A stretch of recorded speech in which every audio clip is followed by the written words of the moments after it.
गुप्ता जी, आपको सहरसा से जनता ने अपना आशीर्वाद दिया, क्या कहना चाहेंगे? शुक्रिया सहरसा, शुक्रिया यहाँ के सभी लोग, हमारे कार्यकर्ता, सभी दलों के कार्यकर्ता, नेतागण। और मैंने जब आया था तो मैंने कहा था कि दिल जीतने आया हूँ। लोगों ने मुझे बाहरी कहा, लेकिन सहरसा वाले ने मुझे अपना लिया। उसके लिए थैंक यू। जो वोट दिए, जो नहीं दिए, मैं सबका एमएलए हूँ, सभी के लिए काम करूँगा। एक मैंने कहा था कि गेटवे ऑफ बिहार बनाऊँगा सहरसा को, उस कमिटमेंट को दोबारा मैं कहता हूँ। और मैंने कहा था कि जो त्रिस्तरीय पंचायत स्तर के प्रतिनिधि हैं, मुखिया हैं, जिला परिषद सदस्य हैं, अध्यक्ष हैं, प्रमुख हैं, पंचायत समिति के सदस्य हैं, सभी को मजबूत करने का काम करूंगा, उनको साथ लेके चलूंगा। और मैंने ये भी कहा था कि जितने भी पदाधिकारी हैं, हमारे और आपके बीच का कड़ी होता है, जनप्रतिनिधि और जनता के बीच का कड़ी होता है पदाधिकारी। और वो पदाधिकारी जो स्कीम्स को धरातल पे लाते हैं, उन्हें डराने धमकाने का जमाना चला गया आज के बाद, वो हमारे अभिन्न अंग होंगे। मैं समझ सकता हूँ कि उनके साथ बहुत सारी मजबूरियाँ होती हैं, लेकिन हम उस मजबूरियों को साथ लेके चलेंगे, उनसे मित्रवत व्यवहार करेंगे।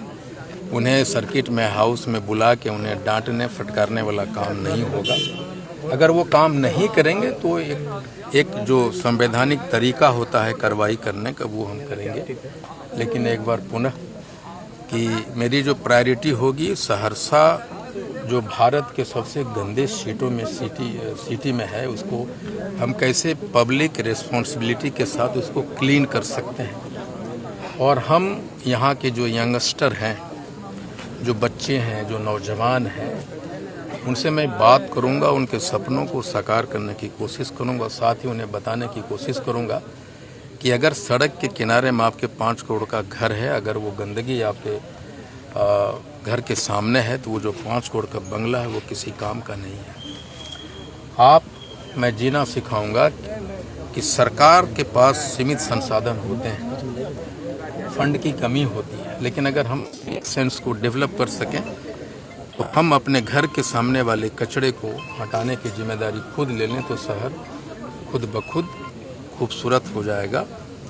और मुझे लगता है कि आज से जो मैंने कहा था कि चीयर अप, सहरसा को चीयर अप करने का समय आ गया है। ये टैक्स फ्री सहरसा बनेगा। आईपी गुप्ता न टैक्स लेगा, न किसी को लेने के लिए कहेगा।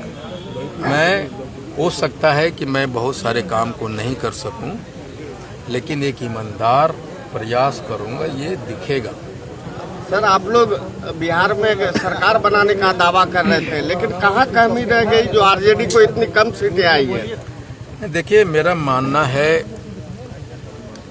कि हम पहले तो आकलन करेंगे, लेकिन हम ये इतना जरूर कहेंगे कि यादव, मुसलमान और पान एक साइड थे और बाकी जितनी भी जनता थी एक साइड थी।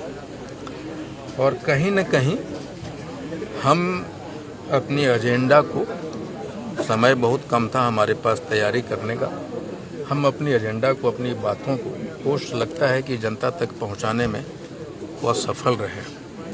उसका परिणाम ये हो सकता है, लेकिन ये लोकतंत्र है और इस लोकतंत्र में जो जनता का मैंडेट होता है, हम उसको स्वीकार करते हैं, सम्मान करते हैं। और हम मुबारकबाद देना चाहेंगे, अपनी बधाई देंगे जो अपकमिंग सरकार है। हम सरकार के साथ मिलकर सहरसा के लिए काम करेंगे। Thank you.